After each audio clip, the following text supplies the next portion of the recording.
Good morning everyone. स्वागत है आप सभी का श्री समर्पण कैरियर इंस्टीट्यूट की ओर से संचालित की जाने वाली ऑनलाइन क्लासों। जैसा कि पूर्व में आप सभी को ये पता है कि श्री समर्पण कैरियर इंस्टीट्यूट के द्वारा कक्षा 12 एवं कक्षा 10 के समस्त छात्र छात्राओं के लिए ऑनलाइन क्लासों का संचालन किया जा चुका है। ऑनलाइन क्लासों के संचालन की प्रक्रिया 17 अप्रैल से शुरू की गई थी।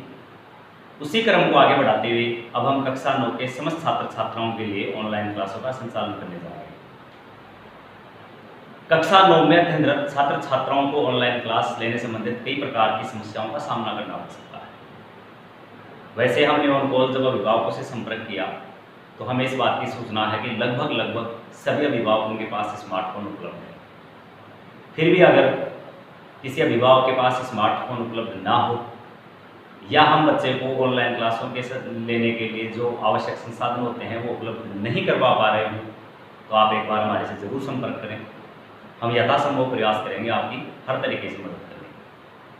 अब अगर हम कक्षा 9 के छात्र छात्राओं की बात करें तो कक्षा 9 के छात्र छात्राएँ स्मार्टफोन पर ऑनलाइन क्लास देने के लिए पूरी तरह से प्रिपेयर नहीं हो पाएंगे। अगर हम ऑनलाइन क्लास लेने की प्रक्रिया सिर्फ बच्चों पे ही निर्भर कर देंगे या बच्चों को ही अपने स्वयं के स्तर पर ऑनलाइन क्लास अटेंड करने के लिए निर्देशित करेंगे तो शायद वो इस प्रकार की प्रक्रिया के लिए अपने आप को तैयार नहीं कर पाए। इसलिए हम सभी अभिभावकों से आशा करते हैं कि आप स्वयं अपने बच्चों की जिम्मेदारी लेते हुए उन्हें ऑनलाइन क्लासें उपलब्ध करवाएंगे। ऑनलाइन क्लास लेने की प्रक्रिया कुछ इस तरीके से हमारी संस्था के सभी शिक्षक स्वयं अपने घर पर बच्चों के लिए 3-3, 4-4 घंटे प्रतिदिन मेहनत करके अपने लेक्चर्स तैयार कर रहे हैं। उनके द्वारा तैयार किए जाने वाले लेक्चर्स को हमारे YouTube चैनल पर अपलोड किया जाता है। कक्षा 9 के समस्त छात्र छात्राओं के लिए हमने एक व्हाट्सएप ग्रुप क्रिएट कर रखा है। हमारे द्वारा जब वीडियो अपलोड कर दिए जाएंगे चैनल पर उसके बाद हम आपको ग्रुप पर एक लिंक भेजेंगे। हमारे द्वारा भेजा गया लिंक सभी अभिभावकों को अपने स्मार्टफोन पर उपलब्ध होगा। जब आप उस लिंक को ओपन करेंगे तो सीधा हमारा YouTube चैनल खुलेगा और इस तरीके से भेजी गई क्लास का लिंक खोलकर आप बच्चे को अध्ययन करवा सकते हैं। दूसरा तरीका ये है कि आप YouTube चैनल को सीधे ही खोल सकते हैं, चैनल को सब्सक्राइब कर सकते हैं और उसके बाद चैनल की प्लेलिस्ट में जाके कक्षा और विषय का चुनाव करके भी आप बच्चे को क्लासें उपलब्ध करवा सकते हैं। सभी बच्चों को नियमित रूप से क्लास उपलब्ध करवाने की जिम्मेदारी स्वयं अभिभावक की होगी और स्वयं अभिभावक ही इस बात का ध्यान रखेंगे कि बच्चे स्मार्टफोन का उपयोग ऑनलाइन क्लास लेने के लिए कर रहे हैं या अन्य किसी प्रकार की गतिविधि के लिए कर रहे हैं। मैं आपको ये बताना चाहता हूँ कि ऑनलाइन क्लासों के लिए जब आप बच्चे के हाथ में स्मार्टफोन उपलब्ध करवाओगे और अगर आपने अपनी जिम्मेदारी का निर्वहन सही तरीके से नहीं किया और बच्चे ने स्मार्टफोन का दुरुपयोग शुरू कर लिया गेम खेलने में या मूवी देखने में या गाने वगैरह सुनने में, तो इससे बच्चे को बच्चे को लत लग सकती है। इसलिए आपसे अनुरोध है कि आप निष्फिक्र होकर बच्चों के हाथ में मोबाइल देने के बजाय स्वयं अपनी जिम्मेदारी अपनी देख रेख में बच्चों को स्मार्टफोन उपलब्ध करवाएं और रेगुलर उन्हें क्लास अटेंड करवाएं। अब हम बात करते हैं कक्षा 9 के छात्र छात्राओं के सिलेबस की। अगर हम कक्षा 9 के छात्र छात्राओं के सिलेबस की बात करें तो वर्तमान सत्र 2020-2021 में माध्यमिक शिक्षा बोर्ड ने अपना नया सिलेबस जारी किया है। कक्षा 10 और कक्षा 12 को छोड़कर कक्षा 6 से कक्षा 9 और कक्षा 11 के कला वर्ग, विज्ञान वर्ग व सभी संकायों के लिए अपना नया सिलेबस जारी किया। तो कक्षा 9 के छात्र छात्राओं की बात करें तो उनके लिए भी वर्ष 2020-21 में नया सिलेबस जारी कर दिया गया है। अब हम उसी नए सिलेबस NCERT यानी national council of education research and training NCERT के सिलेबस के अकॉर्डिंग अपने नए सिलेबस के अकॉर्डिंग अपन अपने सब्जेक्ट की बात करते हैं। अगर हम बात करें सब्जेक्ट यानी हमारे विषय विज्ञान की, तो विज्ञान का जो अपना इस सत्र के लिए नया सिलेबस जारी हुआ है उस विज्ञान के अंदर अपने टोटल 15 चैप्टर दिए गए। चूँकि मैं आपको ये पहले बताना चाहता हूँ कि ऑनलाइन क्लासों के संचालन की प्रक्रिया सिर्फ और सिर्फ अपना सिलेबस कंप्लीट कराने की प्रक्रिया नहीं है।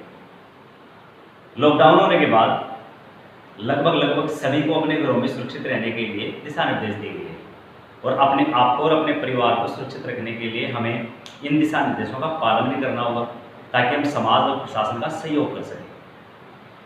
लेकिन अगर हम बात करें स्वयं अपने छात्र छात्राओं की बात करें या अपने बच्चों की बात करें, तो बच्चे घर पर इस वक्त बिल्कुल निष्फिक्र होकर बैठे हैं। पिछले 2-3 महीने से लगातार वो स्कूलों से दूर हैं। घर पे रह के कुछ बच्चे अपने स्तर पर प्रयास कर रहे हैं। तो इसलिए हमने भी अपने स्तर पर ये प्रयास शुरू किया है कि कुछ ऑनलाइन क्लासें हम आपको उपलब्ध करवा सकते हैं, कि आपको ऑनलाइन क्लास उपलब्ध कराकर पढ़ाई से जोड़े रखें। बिल्कुल ही नए सीखने या कुछ भी नए सीखने की बजाय आप ऑनलाइन क्लास लेके या देख के या उसको बार बार उस वीडियो को देखोगे तो उसमें ज़रूर आपको थोड़ा बहुत समझ आएगा। उसके बाद आप उसको नोट कर लोगे, उसको रिपीट कर सकते हो। तो इस तरीके से आप घर पर रहकर कुछ चीज़ों को समझ सकते हो और सीख सकते हो। अपना मकसद बच्चे की पढ़ाई के प्रति जिज्ञासा को बनाए रखना है। अपना मकसद ये नहीं है कि अपने को सिलेबस कंप्लीट करवाना है, लेकिन सिलेबस से हटकर अपने बच्चों को ऑनलाइन शिक्षा में अगर दूसरा मैटर उपलब्ध करवाएंगे तो वो उनको अरुचिकर लगेगा। उन्हें लगेगा कि ये सब चीज़ें आपके टॉपिकों में है नहीं, ये सब चीज़ें आपके चल रही नहीं। कल को जब आप मार्केट से बुक्स वगैरह लोगे तो उस वक्त हम जो आपको टॉपिक पढ़ा रहे हैं वो अगर सिलेबस में नहीं होगा तो आपको ये लगेगा कि ये तो सब आपके काम की चीज़ें ही नहीं। इसलिए अगर हम कोई भी ऑनलाइन क्लास में अगर किसी भी टॉपिक की बात करेंगे तो वो बात करेंगे अपने सिलेबस के ऊपर। अगर हम साइंस के सिलेबस की बात करें तो जैसा कि आप सभी को पता है, कक्षा 6 से ही विज्ञान विषय के अंदर विज्ञान की अलग अलग शाखाओं के चैप्टरों को एक साथ एक जगह रखा जाता है। अगर हम विज्ञान की बात करें तो प्रकृति के क्रमबद्ध अध्ययन से जो ज्ञान प्राप्त होता है उसे क्या कहा जाता है? विज्ञान कहा जाता है। प्रकृति के बारे में जानना, सीखना, समझना, नई चीज़ों के बारे में जानना ही विज्ञान है। अपन ये कह सकते हैं शॉर्ट में कि किसी भी चीज़ के बारे में जानना समझना ही क्या है? विज्ञान है।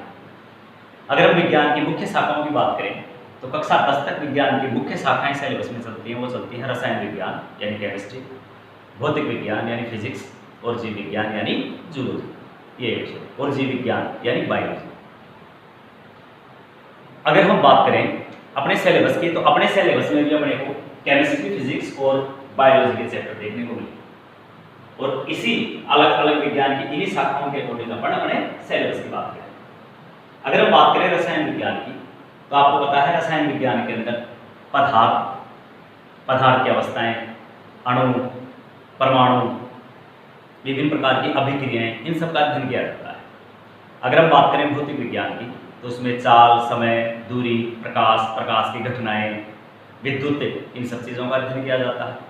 अगर हम बात करें जीव विज्ञान की तो उसमें पृथ्वी पर मौजूद समस्त पेड़ पौधे, जीव जंतुओं, प्राणियों, सूक्ष्म जीवों, इनका अध्ययन किया जाता है। उनकी शारीरिक कैसी होती है, उनकी संरचना कैसी होती है, उनकी कार्यप्रणाली क्या है, इन सब चीज़ों का अध्ययन अपन करते हैं।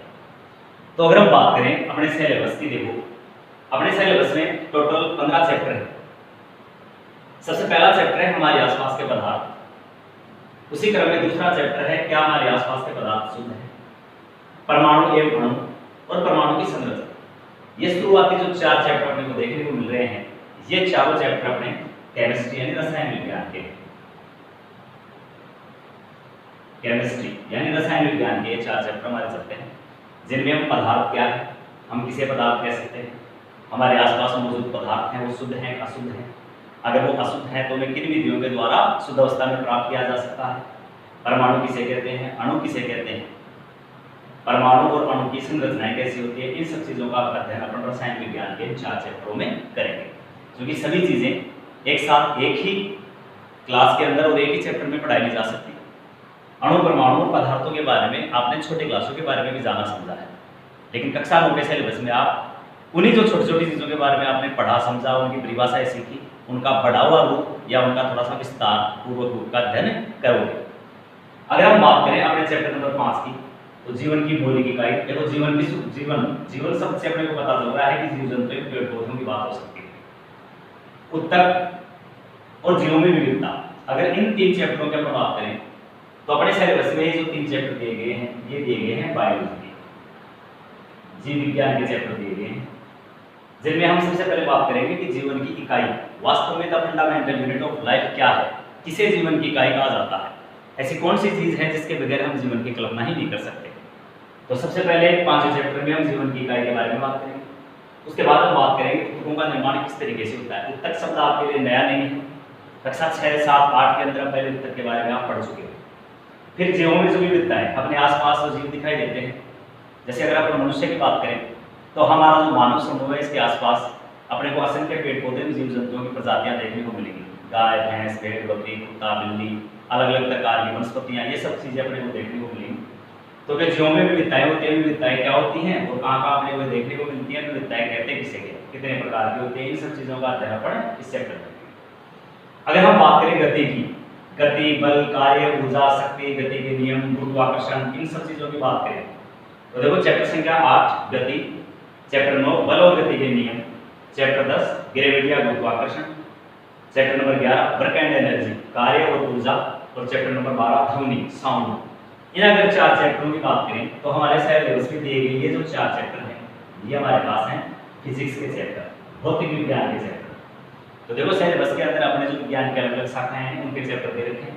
कुछ चैप्टर हमारे केमिस्ट्री या रसायन विज्ञान के दे रखे हैं, कुछ चैप्टर हमारे बायोलॉजी या जीव विज्ञान के दे रखे हैं, और कुछ चैप्टर दे रखे हैं हमारे फिजिक्स या भौतिक विज्ञान के। इन चैप्टरों के अकॉर्डिंग हम पढ़ेंगे बल किसे कहते हैं, गति क्या है, गति किसे कहते हैं, गति के नियम क्या क्या हैं, जो न्यूटन ने गति के नियम दिए थे आज से कई वर्षों पहले, उनके बारे में विस्तारपूर्वक अध्ययन करेंगे।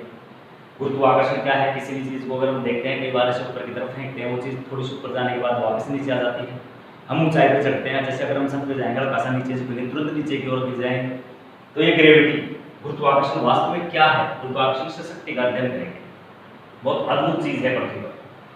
उसके बाद हम बात करेंगे कार्य किसे कहते हैं, ऊर्जा किसे कहते हैं, ऊर्जा के रूपांतरण क्या है, ऊर्जाएं कितने प्रकार की होती हैं, और ध्वनि, इन सब चीज़ों का अध्ययन हम भौतिक विज्ञान के अंतर्गत करेंगे। हमारे सिलेबस में शेष बचे चैप्टर नंबर 13, 14 और 15, ये है हमारे एनवायरनमेंट से संबंधित चैप्टर हैं। जैसे 13वें नंबर के चैप्टर में हम पढ़ेंगे कि हम बीमार क्यों होते हैं, बीमारियां कितने प्रकार की, किस कारण से हम बीमार पड़ते हैं और क्या क्या इनके उपचार हैं। चैप्टर नंबर 14 में हम पढ़ेंगे प्राकृतिक संसाधनों के बारे में या प्राकृतिक संपदाओं के बारे में, प्रकृति से हमें किस किस प्रकार की चीज़ें प्राप्त होती हैं और कैसे इनका देखरेख किया जाए, कैसे इनकी बचाव की प्रक्रिया की जाए, इन सब चीज़ों के बारे में हम पढ़ेंगे। और चैप्टर नंबर 15 पढ़ेंगे हम खाद्य संसाधनों में सुधार, जो खाद्य संसाधन हैं अपने को उपलब्ध हैं अपने रोजमर्रा के जीवन शैली में या अपने जीवन को बचाए रखने के लिए जो चीज़ें अपने को चाहिए, उन संसाधनों के लिए अपन क्या क्या कर सकते हैं या उनमें किस तरीके से सुधार कर सकते हैं। जैसे फसल के लिए नई तकनीक क्या क्या हो सकती है, नई बीजों की संततियाँ बनाने के लिए क्या क्या प्रक्रियाएं होनी चाहिए, इन सब चीज़ों के बारे में अपन बात करेंगे चैप्टर नंबर 15।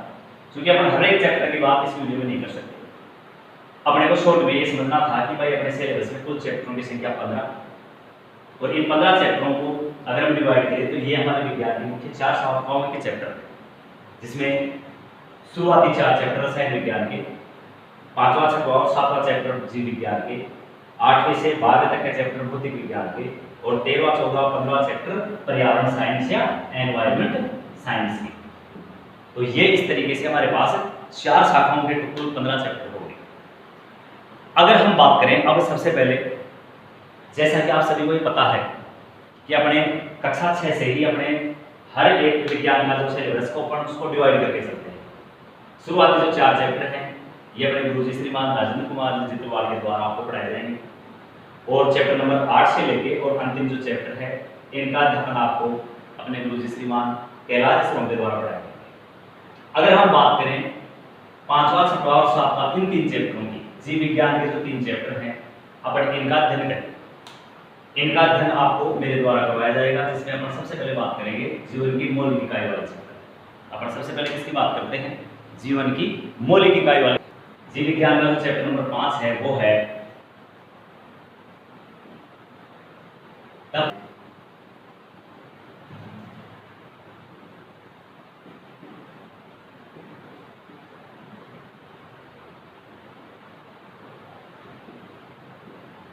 जीवन की मौलिक इकाई, ये अपना चैप्टर नंबर 5 है। अपने जो जीव विज्ञान का चैप्टर नंबर 5 है वो है the fundamental unit of life या जीवन की मौलिक इकाई। अगर अपन इस चैप्टर की बात करें तो चैप्टर के टाइटल से ही अपने को ये पता चल रहा है कि हम बात कर रहे हैं जीवन की मौलिक इकाई। देखो शुरुआती चरण में मैं आपको ये बता देता हूँ कि जीवन की जो मौलिक इकाई है वो किसे कहा जाता है, कोशिका को कहा जाता है। कोशिका को क्या कहा जाता है, जीवन की मौलिक इकाई कहा जाता है। ये ये तो अपने को पता चल गया है कि जीवन की मौलिक इकाई क्या है, कोशिका या सेल। अब वास्तव में कोशिका या सेल क्या है, ये शब्द कहाँ से आया, इसके बारे में किसको पता चला, इसे ही जीवन की मौलिक इकाई क्यों कहा गया, क्या यही जीवन है, इसके बगैर जीवन है ही नहीं क्या, इन सब चीज़ों की अगर अपन बात करें तो वो ज़्यादा जरूरी है कि वास्तव में ये शब्द कहाँ से आया और ये चीज़ें सब हैं क्या। अगर हम जीवन की बात करें तो ज़्यादातर बच्चों को ये लगता है कि हम भी बस जीवन का रूप हम ही हैं, ये पेड़ पौधे वनस्पतियाँ आप जल जीव जंतु हम सब जीवन ही है। लेकिन वास्तव में जीवन किसके कारण है, ऐसी कौन सी चीज़ है जिसमें के बगैर हम किसी भी जीव के जीवन की कल्पना नहीं कर सकते, इस चीज़ को समझ रहे हैं। देखो ये जो कोशिका शब्द है ये कहाँ से आया, कैसे आया, अगर इसकी हम बात करें तो सबसे पहले हम बात करते हैं सन 1665 की बात करते हैं। कब की बात करते हैं, सन 1665 ईस्वी की हम बात करते हैं। सन 1665 ईस्वी की बात है। अब जैसे क्या चल रही है, 2020 चल रही है, इस तरह जैसे 1900, 1800, 1700, 1665 की बात है, आज से लगभग 1 साल से पहले के आसपास। 1665 में एक वैज्ञानिक हुआ करते थे जिनका नाम था, वैज्ञानिक थे, नाम क्या था उनका, रॉबर्ट हुक। क्या नाम था उनका, रॉबर्ट हुक नाम का वैज्ञानिक था। ये क्या करते थे, नई नई चीजों को जानने की समझने की उनकी जिज्ञासा थी। इन्होंने छोटी छोटी चीजों को, सूक्ष्म चीज, जिन चीजों को हम सीधी आंखों से नहीं देख सकते, जैसे अगर आज में हम बात करें तो सूक्ष्म जीवों को देखने के लिए अत्याधुनिक उपकरण काम में ले जाते हैं प्रयोगशाला में, जिनके लिए हम एक शब्द इस्तेमाल करते हैं माइक्रोस्कोप या सूक्ष्मदर्शी। सूक्ष्मदर्शी कई प्रकार की होती हैं, इन्हीं सूक्ष्मदर्शियों का उपयोग करके सूक्ष्म चीजों को देखा या समझा जाता है। अपन सीधे आंखों से बिना उपकरण की सहायता से सूक्ष्म जीवों को नहीं देख सकते। तो इन्होंने स्वयं, रॉबर्ट हुक ने क्या किया, स्वयं एक सूक्ष्मदर्शी का निर्माण किया, स्वयं निर्मित सूक्ष्मदर्शी की सहायता से, स्वयं निर्मित सूक्ष्मदर्शी की सहायता से इन्होंने क्या किया, पहले के जमाने में जो बोतल हुआ करती थी कांच की, जैसे ये कांच की बोतल है, इस कांच की बोतल का मुंह बंद करने के लिए ढक्कन की जगह कोर्क का इस्तेमाल किया जाता था। ये कांच की बोतल का मुंह हो गया। अब इस कांच की बोतल के मुंह को बंद करने के लिए क्या काम में लिया जाता था, एक कोर्क काम में लिया जाता था। तुम कहोगे कोर्क क्या है, अपन उसकी बात कर रहे हैं, तो वास्तव में कोर्क क्या है, पहले इस कोर्क के टुकड़े को काम में लिया जाता था। इस कोर्क के टुकड़े को बोतल के मुंह में फंसा दिया जाता था और बोतल के मुंह को क्या कर दिया जाता था, बंद कर दिया जाता था। ये जो टुकड़ा आपको दिखाई दे रहा है ये कोर्क का टुकड़ा है, इसे कागली कहा जाता है, और ये क्या है, कांच की बोतल है।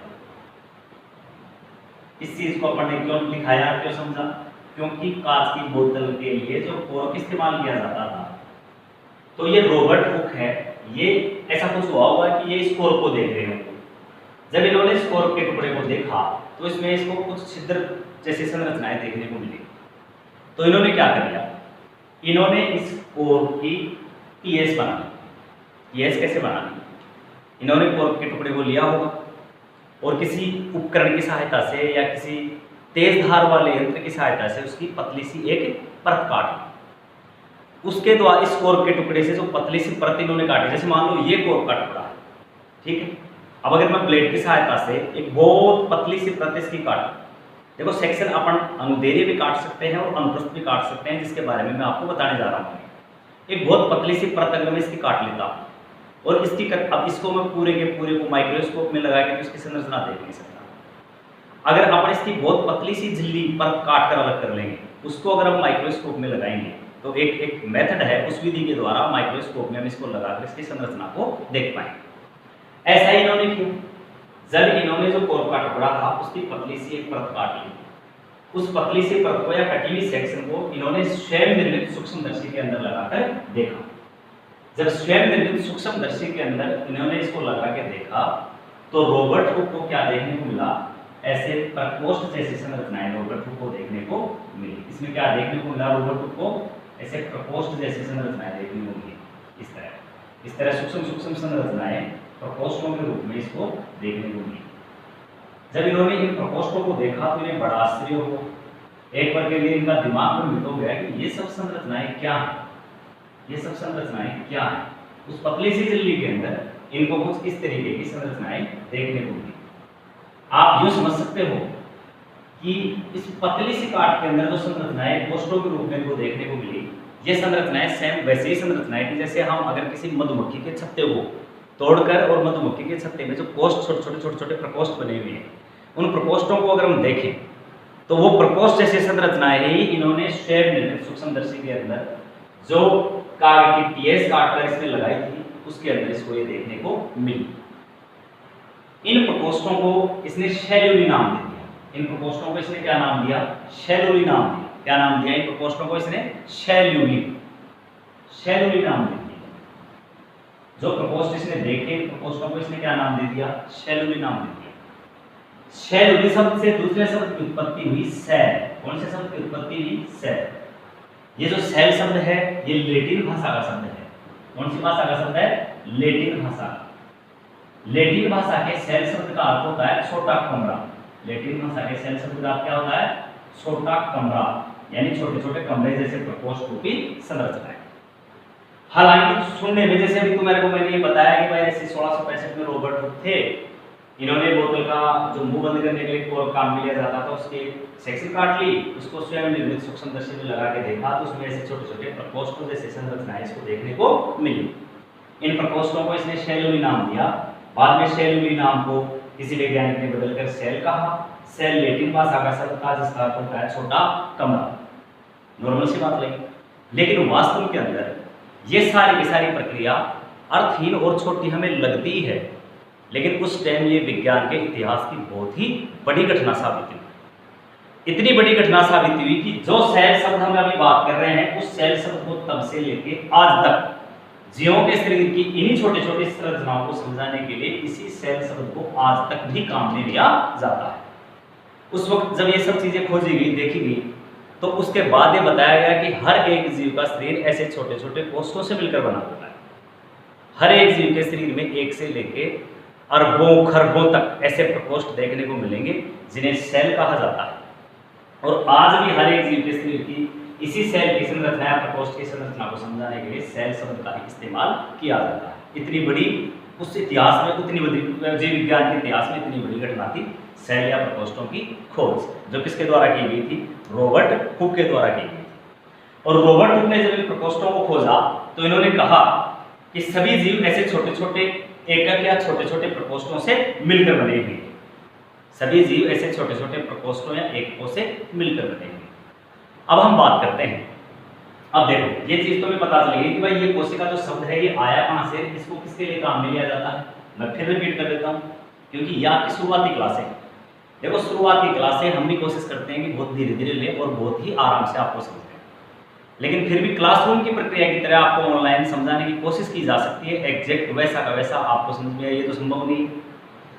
फिर भी आप इस वीडियो को एक बार, दो बार, तीन बार, बार बार चला के देखें, थोड़ा बहुत कुछ हद तक इसको समझने का प्रयास करें। 2-4 दिन में आपको अभ्यास होना शुरू हो जाएगा, आप ऑनलाइन क्लास लेने के लिए अपने आप को तैयार करें। मैं एक बार इसको फिर रिपीट कर देता हूँ। 1665 में रॉबर्ट हुक ने बोतल का मुंह बंद करने के लिए जो कोर्क के टुकड़े काम में लिए जाते थे उसकी एक सेक्शन ली, स्वयं निर्मित सूक्ष्मदर्शी के अंदर इसको लगा के देखा तो उस सेक्शन में इसको ऐसे प्रकोष्ठों जैसी संरचनाएं देखने को मिली।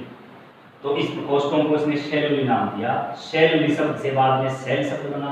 सेल शब्द लैटिन भाषा का शब्द है जिसका मतलब होता है छोटा कमरा। अर्थात हर एक जीव, रॉबर्ट हुक ने कहा कि हर एक जीव का शरीर ऐसे ही छोटे छोटे प्रकोष्ठों से मिलकर बना हुआ है। और हर एक प्रकोष्ठ को समझाने के लिए जीव विज्ञान में किस शब्द का इस्तेमाल किया जाता है? कोशिका या सेल शब्द का इस्तेमाल किया जाता है। इसलिए हर एक प्रकोष्ठ को अपन क्या कह सकते हैं? सेल या कोशिका कह सकते हैं। और हर एक जीव का शरीर ऐसे ही प्रकोष्ठों यानी कोशिकाओं से मिलकर बना हुआ है।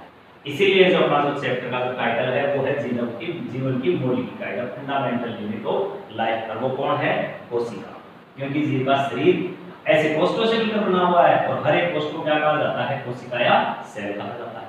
ये तो ये अपने शुरुआती चरण को सामने रखते हैं। अब हम बात करते हैं, सबसे पहले हम बात करते हैं कि ये जो कोर्क था इसके लिए कुछ को कंफ्यूज हो रहा होगा, इसको मैं हटा देता हूँ। जब आप ऑनलाइन क्लास अटेंड करते समय वीडियो को देखो तो जो चीज़ें मेरे द्वारा लिखाई समझाई जा रही है उनको आप नोट करते चलो, ताकि आपको बाद में इन सब चीज़ों को समझने में आसानी। जिस तरीके से मैंने लिखा है वैसे ही आप इनको नोट करते चलो, क्योंकि थोड़ी देर बाद मैं इनको हटा दूंगा, मिटा दूंगा, फिर अगर उस वक्त आप नोट नहीं करोगे तो मिटाने के बाद फिर आपको दोबारा फिर से वीडियो चालू करना पड़ेगा। अब देखो हुआ क्या। अब पहले तो हम बात करते हैं कि ये कारक था, ये वास्तव में क्या था। देखो पहले के ज़माने में 17वीं शताब्दी तक की अगर हम बात करें, 17वीं शताब्दी तक कोरक का इस्तेमाल किया जाता था। अब कोरक क्या था, पहले देखो कोरक पेड़ पौधों से प्राप्त किया जाता है। पेड़ पौधों से कैसे प्राप्त किया जाता है कि जो वृक्षों के तने होते हैं, बहुत सारे, सभी वृक्षों में तो नहीं लेकिन लगभग बहुत सारे वृक्षों में जो तने होते हैं, इन वृक्षों के जो बाह्य त्वचा वाले स्थान पर मृत सेल से बने ऊतकों का मोटा स्तर होता है। वृक्ष का जो तना होता है, तने की जिस बाह्य त्वचा को अपने से स्पर्श करते हैं, तने को हम छूते हैं, वो बाह्य भाग मृत कोशिकाओं का बना हुआ, एक मृत कोशिकाओं से बना हुआ मोटा स्तर होता है ऊतकों का। इसी बाह्य स्तर की वजह से पानी और हवा बाहर से पौधे के तने के अंदर प्रवेश नहीं कर पाते। हालांकि सभी वृक्षों पर ये नहीं मिलता, लेकिन बहुत सारे वृक्षों पर हमारे को, या बहुत सारे वृक्षों के तनों पर हमारे को कोरक मिलेगा। तो इस कोरक को प्राप्त करने के लिए क्या किया जाता है, अगर हम एक पौधे की बात करें, जैसे मान लो ये हमारे पास पौधा है, ये पौधे का तना है हमारे पास, ठीक है, ये पौधे का तना है हमारे पास, ये इसकी शाखाएं हैं। अगर हम इसके तने पर यूं कट लगा लें, यूं इसके तने पर कट लगा लिया जाए, तो कट लगा के यहाँ से हम इस तने से कोरक को प्राप्त कर सकते हैं। जैसे मान लो ये हमने कोरक प्राप्त कर लिया। तो इस तरीके से तनों से, पौधों के तनों से क्या प्राप्त किया जाता था 17वीं शताब्दी तक, कोरक। अभी भी प्राप्त किया जाता है, कोरक प्राप्त किया जाता है। अगर हम एग्जाम्पल लें तो एक वृक्ष है त्वक्षाबंजु। अगर एग्जाम्पल की बात करें तो एक वृक्ष कौन सा है, त्वक्षाबंजु वृक्ष है। ये त्वक्षाबंजु फोगेसी कुल का पादप है। कौन से कुल का पादप है, फोगेसी कुल का पादप, फोगेसी कुल का पादप। इस पौधे की जो लंबाई होती है वो होती है लगभग 30 से 60 फुट। पौधा कितना लंबा होता है, लगभग 30 से 60 फुट लंबा होता है। इससे बहुत ज्यादा मात्रा में क्या प्राप्त किया जाता है, काग प्राप्त किया जाता है। इस पौधे से जो काग प्राप्त किया जाता था 17वीं शताब्दी तक बहुत ज्यादा मात्रा में त्वक्षाबंजु फोगेसी कुल के पौधे से काग प्राप्त किया जाता था। इस पौधे से जो काग प्राप्त किया जाता था, उस काग का इस्तेमाल बोतलों के मुंह बंद करने के लिए किया जाता था। इसके अलावा पानी पर, पानी के ऊपर ऐसे उस काग से एक तैरने के लिए, तोपलो और उत्प्लो बनाने के लिए भी कोरक का इस्तेमाल किया जाता था। और 17वीं शताब्दी तक जूतों के नीचे के जो तलवे हैं, जूतों के नीचे के तलवे बनाने के लिए भी किसका इस्तेमाल किया जाता था, कोरक का। तो बहुत सारे बच्चों को कोरक या काग के बारे में पता नहीं है। ये तो पता है कि रॉबर्ट हुक ने सबसे पहले कोरक की सेल्स को देखा था, या कोरक के टुकड़े में सेल्स को खोजा था। लेकिन कोरक क्या है मैं बता रहा हूँ। कोरक 17वीं शताब्दी तक जो बहुत सारे वृक्ष होते थे, उन वृक्षों के तनों से प्राप्त किया जाता था, और उस कोरक का इस्तेमाल बोतलों के मुंह को बंद करने के लिए और जूतों के तलवे बनाने के लिए किया जाता था। तो बोतल को मुंह बंद करने के लिए जो कोरक का टुकड़ा था, वो टुकड़ा रॉबर्ट हुक को मिला था, या रॉबर्ट हुक के पास वो टुकड़ा पड़ा था। इस टुकड़े की सेक्शन लेके स्वयं निर्मित सूक्ष्मदर्शी में इसने सबसे पहले कोशिका की खोज करी। ये तो भी कोरक के बारे में कुछ सामान्य बातें। अब हम बात करते हैं सेक्शन कैसे लेते हैं। एक बार हम इसकी बात कर लेते हैं कि सेक्शन कैसे काटते हैं। देखो, अगर हम आज वर्तमान में बात करें और क्लासरूम पर कहा जाता है, उस भाग को कहा जाता है भुजा। ये वाला भाग क्या हो गया, आधार। ये वाला भाग क्या हो गया, भुजा हो गया। अगर हम बात करें इस वाले भाग, ठीक है, ये परावर्तक पृष्ठ के रूप में काम करता है। जब प्रकाश को जिस पे आगे गिरता है तो यहाँ से प्रकाश को परावर्तित करता है, ताकि हमारे को स्लाइड में जो भी सूक्ष्म संरचना है वो दिखाई दे सके। तो ये हो गया दर्पण। उसके बाद हम बात करते हैं, ये जो संरचना आपको दिखाई दे रही है, ये घूर्णी पेच है, जो इसको कम ज्यादा करके हम स्लाइड को सेट करते हैं। ये जो क्लिप आपको लगी हुई है, ये जो क्लिप है, ये क्लिप स्लाइड को सेट करने के लिए काम आती है। और सबसे ऊपर वाली संरचना में जो आपको ये संरचना दिखाई दे रही है, ये है नेत्रिका लेंस। नेत्रिका लेंस को यहाँ सबसे ऊपर वाले भाग में फिट किया जाता है, ठीक है। और उसके बाद इसको अपन ऐसे यूं घुमाकर इसको ऊपर नीचे कर सकते हैं। इसको बोलते हैं प्राथमिक समायोजन। इसको क्या बोलते हैं, प्राथमिक समायोजन। इसके बाद ये जो संरचना आपको दिखाई दे रही है, इसको बोलते हैं द्वितीयक समायोजन। ये द्वितीयक समायोजन लेंस के फोकस को सेट करता है, ताकि सूक्ष्म संरचना को हम सही तरीके से देख पाए। इसके बाद आपको यहाँ पर इससे जहाँ पर स्लाइड रखी जाती है, तो जहाँ पर यहाँ स्लाइड रखते हैं, इसको क्या बोलते हैं, क्लिप बोलते हैं। या यहाँ पर जो लेंस लगा हुआ है उसको बोलते हैं, ये नेत्रिका लेंस हो गया, और इसको बोलते हैं अभिदर्शक लेंस। इसे कहा जाता है अभिदर्शक लेंस।